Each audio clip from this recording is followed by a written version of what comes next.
తెలంగాణ రాష్ట్రంలో బడి పంతుళ్లపై లాఠీ చార్జీలు చేయడం, బడుగు జీవులకు జూటా హామీలు ఇవ్వడం సాధారణంగా మారిందని మాజీ మంత్రి హరీష్ రావు విమర్శించారు. నల్గొండ జిల్లా దేవరకొండ మాజీ ఎమ్మెల్యే రవీంద్ర కుమార్ తండ్రి కన్నీలాల్ చిత్రపటానికి పూలమాల వేసి నివాళులర్పించారు. అనంతరం మీడియా సమావేశంలో మాట్లాడారు. గతంలో టీచర్లపై లాఠీచార్జ్ జరిపిన దాఖలాలు లేవన్నారు.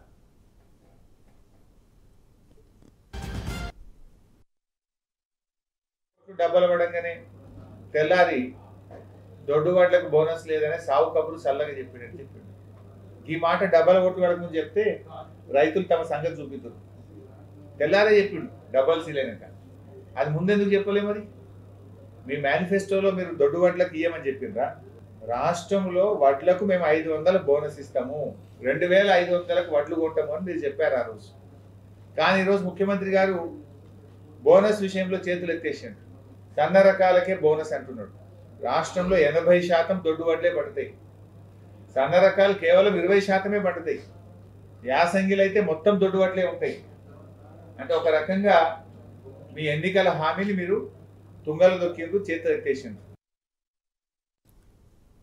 ఆంధ్రప్రదేశ్లోని అమలాపురంలో అరుదైన